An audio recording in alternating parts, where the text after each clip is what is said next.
अध्याय 5। अगली शाम अवंतिका भावना के साथ अपना सारा सामान लेकर घर आ गई। सुबह ही मैंने वृंदावन काका से कहकर ऊपर का कमरा साफ करवा दिया था। आते ही अवंतिका उस कमरे को अपने हिसाब से जमाने लगी। एक बड़ा सा कमरा था जिस पर एक पुराना पलंग रखा हुआ था, एक टेबल और एक कुर्सी थी। ऊपर सीलिंग फैन था, पुरानी अलमारी रखी हुई थी।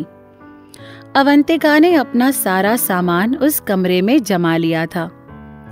रात को अवंतिका जब खाने पर नीचे आई तो मुझे 4,000 रुपए देते हुए बोली, ये एडवांस और इस महीने का किराया।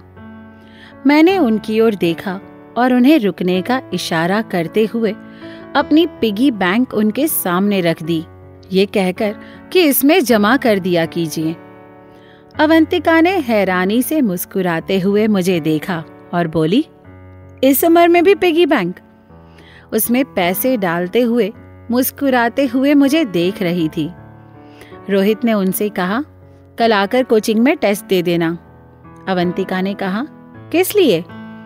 मैंने उनसे कहा, आपको कोचिंग में पढ़ाना है, उसके लिए, ताकि बाद में आप ये ना कह सकें कि हम लोगों ने आप पर एहसान किया। अवंतिका ने रोहित से कहा, हम कॉलेज से सीधे आ जाएंगे।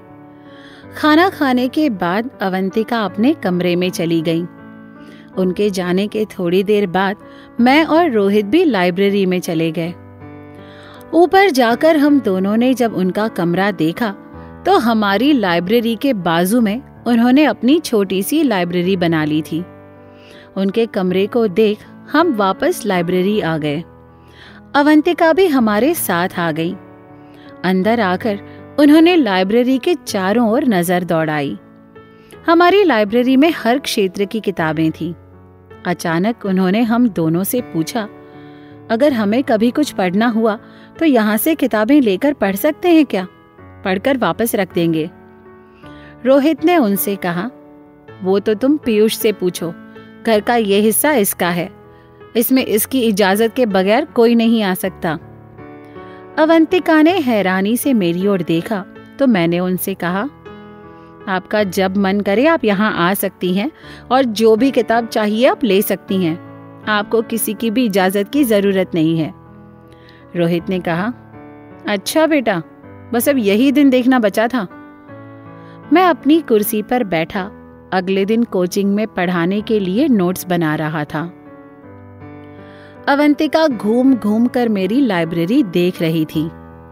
तभी दीवार के पास आकर रुक गई और गौर से देखते हुए मुझसे बोली, ये सब पर्चियां कैसी लगी हैं?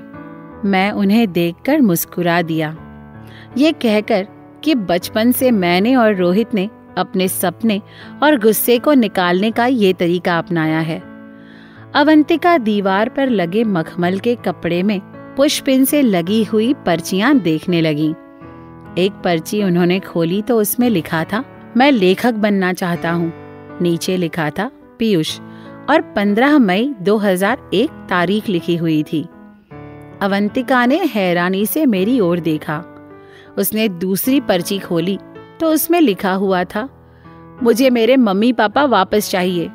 नीचे लिखा था रोहित और 10 नवंबर 1995 की तारीख लिखी थी। अब की अवंतिका ने रोहित की ओर देखा, फिर एक एक कर वो सारी पर्चियां पलटने लगी। एक पर्ची में लिखा हुआ था, हम आज जज साहब का खून करना चाहते हैं, पीयूष और रोहित। अगली पर्ची उसने पलटी तो लिखा था, काश ये फ्लाइंग ऑफिसर छुट्टी पर घर ना आए, पीयूष। अगली पर्ची उसने पलटी तो उसमें लिखा था, जिस दिन IAS बन जाऊंगा उस दिन कमिश्नर साहब को बताऊंगा। अवंतिका हम दोनों की ओर देखते हुए बोली, ऐसा लिखने से क्या मिलता है? रोहित मेरी ओर देखते हुए बोला, संतोष।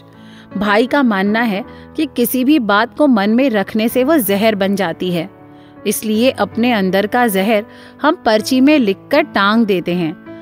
जब तक वो जहर हमारे अंदर से निकल नहीं जाता तब तक पर्ची यहीं रहती है। जिस दिन निकल गया उस दिन पर्ची यहाँ से हटा देते हैं। ऐसा ही हाल हमारे सपनों के साथ भी है। जिस दिन पूरे हो जाएंगे उन्हें भी हटा देंगे। मेरी ओर देख अवंतिका बोली, अच्छा तरीका है, क्या हम भी यहाँ अपनी पर्ची लगा सकते हैं? मैंने उन्हें रुकने का इशारा किया और अपना ड्रॉअर खोला और कुछ रंगीन कागज उनकी ओर बढ़ा दिए। अवंतिका ने एक लाल और एक नीला कागज उठाया और पेन से कुछ लिखने लगी। नीले कागज पर कुछ लिख उन्होंने पिन से फंसा दिया और उसके बाद लाल कागज पर लिख पुशपिन से उसे भी फंसा दिया। हम तीनों अब बड़ी ही उम्मीद भरी नजरों से अपने उस शिकायत पटल को देख रहे थे, जहां हम तीनों ने अपने सपने और अपने गुस्से को उतार दिया था। रात बहुत होने पर अवंतिका हमें गुड नाइट कहकर अपने कमरे में चली गई। उसके जाने के बाद खोजी रोहित ने उनकी लगाई पर्ची देखी। नीली पर्ची पढ़कर कहने लगा, हम बहुत बड़े क्रिमिनल लॉयर बनकर अपनी माँ साहिब का सपना पूरा करना चाहते हैं, अवंतिका। और उसमें तारीख लिखी थी 30 दिसंबर 2007। रोहित ने दूसरी लाल पर्ची खोली तो उसमें लिखा था, हम अपने बाप का खून करना चाहते हैं, नफरत है हमें उनसे। और आखिरी में लिखा था, अवंतिका 30 दिसंबर 2007। रोहित ने मुझसे आश्चर्य से कहा, अवंतिका के पापा? मैंने मुस्कुराते हुए कहा, वो जिंदा हैं। रोहित कहने लगा, तुम जानते हो उसके बारे में? मैंने उससे कहा, नहीं, उनसे पूछने की हिम्मत नहीं हुई मेरी। हम दोनों नीचे आ गए। उनका कमरा मेरे कमरे के ठीक सामने वाली छत पर था। मेरे और उनके कमरे के बीच में नीचे बागीचा था और हम दोनों के ही कमरे में जाने के रास्ते और सीढ़ियां भी अलग थीं। मेरे कमरे में जाने के लिए जहां ड्राइंग रूम के सामने से सीढ़ियां थीं, तो लाइब्रेरी में जाने के लिए डाइनिंग हॉल से जाना होता। कहने को तो बस एक छत का फासला था हमारे बीच, पर यह फासला बहुत बड़ा था। अगले दिन जब अवंतिका कोचिंग आई तो मैंने उन्हें टेस्ट पेपर थमा दिया। वो हल करने लगी। हल करके उन्होंने पेपर रोहित के हाथ में थमा दिया। रोहित ने टेस्ट पेपर रखते हुए अवंतिका से कहा, ये फॉर्म भर दो। तब तक रवि भी आ गया था। मुझे और रोहित को उसके साथ जाना था। अवंतिका ने जल्दी में फॉर्म भरा। अपनी पासपोर्ट साइज 2 फोटो पकड़ाते हुए जब जाने लगी तो मैंने कहा, एक और लगेगी।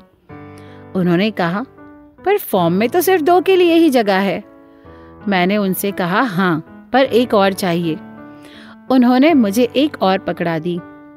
रोहित ने एक मोबाइल का डिब्बा उनकी ओर बढ़ाते हुए कहा, ये कोचिंग में पढ़ाने वाले सारे शिक्षकों के लिए है। अवंतिका कहने लगी, पर हमें इसकी जरूरत नहीं है। मैंने उनसे कहा, सबके पास है। क्लास की टाइम बदल जाए, कुछ बताना हो तो उसके लिए जरूरी है, रख लीजिए। मैंने और रोहित ने भी अपना रिलायंस का CDMA उन्हें दिखाते हुए कहा, ये फोन हमने सिर्फ कोचिंग के लिए रखा है। अवंतिका ने हम दोनों की ओर देखा और मोबाइल उठाकर घर के लिए निकल गई। उनके जाने के बाद मैंने उनकी दी हुई 2 फोटो फॉर्म में चिपका दी और तीसरी को अपने वॉलेट में रख रहा था तो रवि मुस्कुरा दिया। मैंने उनके भरे फॉर्म को देखा। उन्होंने अपना नाम लिखा था अवंतिका सिंह चौहान, अपनी माँ का नाम देवयानी सिंह चौहान और अपने पिता के नाम वाले कॉलम को पेन से बुरी तरह से काट दिया था उन्होंने। मैं फॉर्म देखकर मुस्कुरा दिया। रवि ने मेरे हाथ से फॉर्म ले लिया और कहने लगा, ये क्या चक्कर है पीयूष? मैंने उससे कहा, मैं भी नहीं जानता, बस इतना पता है कुछ तो बड़ा वाला लोचा है उनके साथ दोस्तों, ये कहानी और ऐसी और भी कहानियों के लिए आपको सिर्फ प्ले स्टोर पर जाकर प्रतिलिपि FM टाइप करना है और आप इसको इंस्टॉल करके ढेर सारी कहानियाँ सुन सकते हैं और उसके बाद लॉगिन करके आराम से अपना समय एंजॉय कर सकते हैं। शुक्रिया।